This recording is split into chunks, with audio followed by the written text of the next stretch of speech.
तर एक अतिशय महत्त्वाची बातमी येते। गेल्या अनेक दिवसांपासून ज्याची प्रतीक्षा होती ते पालकमंत्री पद अखेर जाहीर झाले आणि सगळ्यात महत्त्वाचं बीडचे पालकमंत्री कोण याचं उत्तर अजित पवार असं असणार आहे। न्यूज 18 लोकमतची ही बातमी खरी ठरली आहे, कारण 8 ते 10 दिवसापूर्वी न्यूज 18 लोकमतनं महाराष्ट्राला हे सांगितलं होतं की अजित पवार हे बीडचे पालकमंत्री असणार आहेत। पुण्याचे पालकमंत्री अजित पवारच असणार आहेत। आदिती तटकरे रायगडच्या पालकमंत्री असतील। देवेंद्र फडणवीस यांनी सांगितल्याप्रमाणे ते गडचिरोलीचे पालकमंत्री असणार आहेत। त्यामुळे अखेर गेल्या अनेक दिवसापासून ज्याची प्रतीक्षा होती त्या पालकमंत्री पदाचा तिढा अखेर सुटलाय असं म्हणायला हवं। महायुतीच्या मध्ये कुठला जिल्हा कुणाकडे जाणार याची उत्सुकता होती आणि सगळ्यात जास्त उत्सुकता होती ती बीडच्या संदर्भातली आणि मागणी सुद्धा केली जात होती।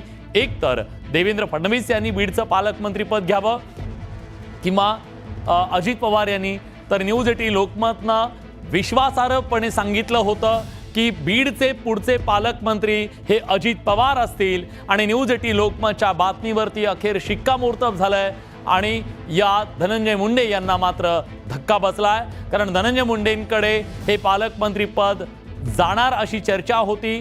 पण संतोष देशमुख हत्ये प्रकरणाच्या नंतर त्यांच्यावरती त्यांच्या भोवती जे संशयाचं सगळं वातावरण निर्माण झालं, आरोप झाले आणि त्यांच्या निकटवर्ती यावर कारवाई झाल्याच्या नंतर वाल्मिक कराड जेलमध्ये गेल्यानंतर त्यांच्या अडचणी वाढल्या। याच सगळ्या दरम्यान फटका त्यांना बसतोय। बीडचं पालकमंत्री पद त्यांना मिळालेलं नाहीये आणि अजित पवार हे आता बीडचे पालकमंत्री असणार आहेत, त्याचबरोबर पुण्याचे पालकमंत्री। खरं तर भाजपला पुण्याचं पालकमंत्रीपद हवं होतं, पण भाजपला पुण्याचं पालकमंत्रीपद मिळालेलं नाहीये। अजित पवार यांच्याकडे ते गेलंय। बघा, देवेंद्र फडणवीस गडचिरोलीचे पालकमंत्री असतील। गडचिरोलीत नुकतंच त्यांनी जाऊन दौरा केला आणि गडचिरोली हे पूर्णपणे माओवाद मुक्त करण्याचा एक वसा त्यांनी घेतलेला आहे आणि एक निर्धार केलाय देवेंद्र फडणवीस यांनी, आणि त्या दृष्टीने त्यांनी ज्या गावामध्ये आजवर कधी बस गेली नव्हती तिथं ते जाऊन आले। तिथल्या पोलीस स्टेशनना त्यांनी भेटी दिलेल्या आहेत आणि तिथलं दहशतीचं वातावरण संपवण्यासाठी देवेंद्र फडणवीसांनी गडचिरोली फर्स्ट जिल्हा करू, शेवटचा जिल्हा ज्याला म्हटलं जातं तो फर्स्ट करू असं फडणवीस म्हणाले आणि त्यांनी गडचिरोलीला निवडलंय। अजित पवार बीड आणि पुण्याचे पालकमंत्री असतील। संजय शिरसाट छत्रपती संभाजीनगरचे पालकमंत्री असणार आहेत। आदिती तटकरे रायगडच्या पालकमंत्री असतील। शिवसेनेनं विरोध केलेला होता आदिती तटकरेंना, त्यांच्या आमदारांनी आज आमदारांचा सत्कार सोहळा सुद्धा झाला सर्वपक्षीय, पण त्याच्या तटकरेंना टाळण्यात आलेलं होतं।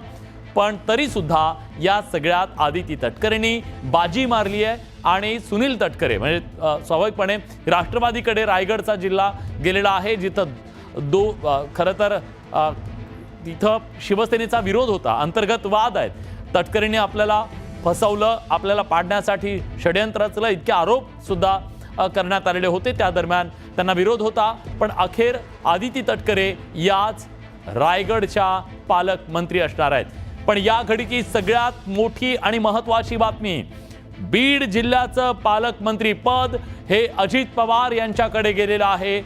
मुंडेंना तिथं ते देण्यात येऊ नये अशा प्रकारची मागणी होती आणि त्याला विरोध होता।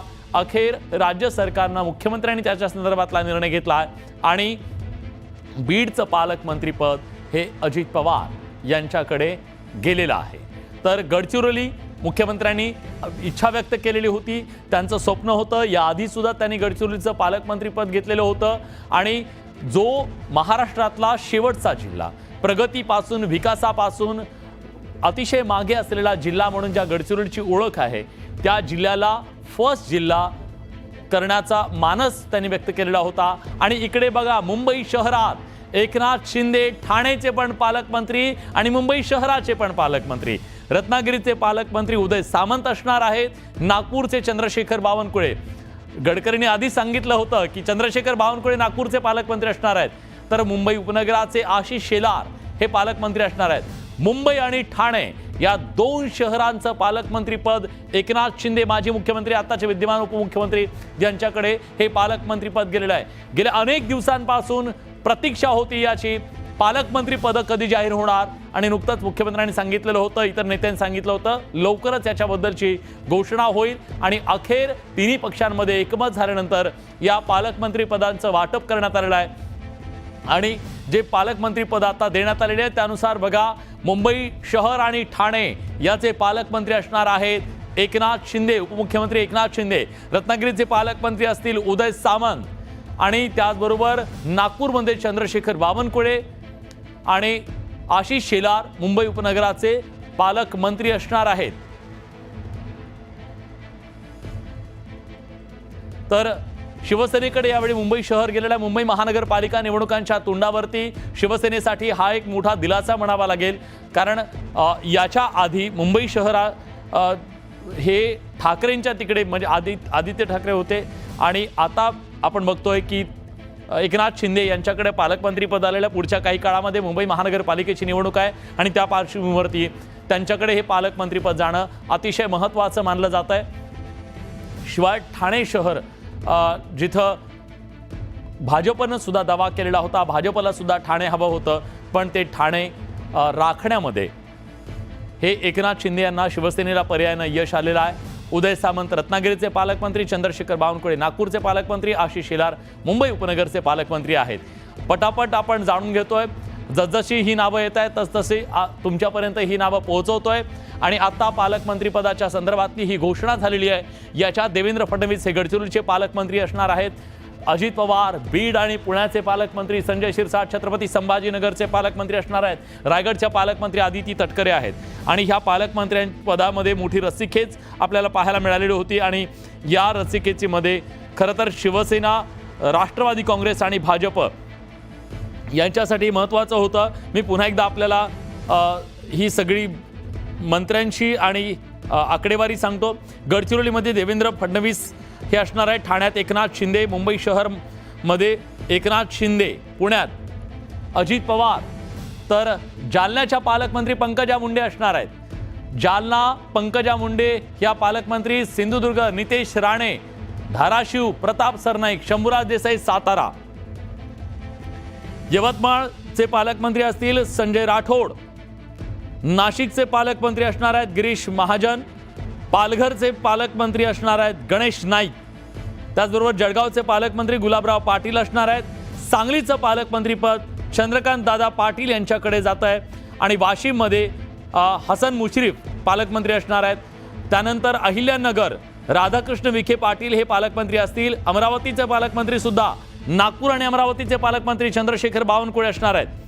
नांदेडचे पालकमंत्री अतुल सावे असणार आहेत आणि जालन्याच्या पालकमंत्री या पंकजा मुंडे. धुळ्याचे पालकमंत्री असणार आहेत जयकुमार रावल, त्याचबरोबर साताऱ्याचे पालकमंत्री शंभूराज देसाई, रायगड आदिती तटकरे, लातूर शिवेंद्रराजे भोसले हे लातूरचे पालकमंत्री असणार आहेत. गेल्यावेळी लातूरचे पालकमंत्री होते गिरीश महाजन, यावेळी मात्र लातूरला नवा पालकमंत्री मिळालेला आहे. लातूरचे पालकमंत्री शिवेंद्रराजे भोसले असणार आहेत. नंदुरबारचे पालकमंत्री असतील माणिकराव कोकाटे, सोलापूरचे पालकमंत्री आहेत जयकुमार गोरे, हिंगोलीचे नरहरी झिरवाळ यांना हिंगोली देण्यात आलेला आहे. भंडाऱ्याचे पालकमंत्री असणार आहेत संजय सावकारे, छत्रपती संभाजीनगरचे पालकमंत्री संजय शिरसाट, धाराशिवचे पालकमंत्री प्रताप सरनाईक, बुलढाण्याचे पालकमंत्री मकरंद जाधव, सिंधुदुर्गचे पालकमंत्री नितेश राणे, अकोल्याचे पालकमंत्री आकाश फुंडकर असणार आहेत. गोंदियाचे पालकमंत्री बाबासाहेब पाटील असणार आहेत. लातूर जिल्ह्यातल्या अहमदपूर विधानसभा मतदारसंघाचे आमदार असलेले आणि त्याचबरोबर विद्यमान सहकार मंत्री असलेले बाबासाहेब पाटील यांना गोंदियाचं पालकमंत्री देण्यात आलेलं आहे. पण लातूर मात्र भाजपकडे ठेवण्यात आलेलं आहे. लातूर हे भाजपनं आपल्याकडे ठेवलेलं आहे आणि तिथं विद्यमान मंत्री आहेत, सहकार मंत्री असून सुद्धा बाबासाहेब पाटील यांना गोंदियाचं पालकमंत्रीपद देण्यात आलेलं आहे. कोल्हापूरचे पालकमंत्री असणार आहेत प्रकाश आंबेडकर आणि सहपालकमंत्री देण्यात आलेत कोल्हापूरला. तिथं सहपालकमंत्री हे भाजपच्या असतील श्रीमती माधुरी मिसाळ. गडचिरोलीचे पालकमंत्री सहपालकमंत्री असणार आहेत. म्हणजे गडचिरोलीचे पालकमंत्री देवेंद्र फडणवीस आहेत, पण तिथं एक सहपालकमंत्री आशिष जयस्वाल यांच्या रूपाने असणार आहे. वर्ध्यामध्ये डॉक्टर पंकज भोयर हे वर्ध्याचे पालकमंत्री असतील आणि परभणीच्या पालकमंत्री असणार आहेत मेघना बोर्डीकर. भाजपकडे हे पालकमंत्रीपद गेलेलं आहे परभणीचं. मी पुन्हा एकदा अतिशय वेगानं आपण जाणून घेऊया। गिरीश महाजन नाशिकचे, हसन मुश्रीफ वाशिम, नरहरी झिरवाळ हिंगोली, चंद्रकांत पाटील सांगली। पुन्हा एकदा अतिशय वेगवानपणे या सगळ्या जिल्ह्यांचे पालकमंत्री कोण आहेत हे जाणून घेऊया।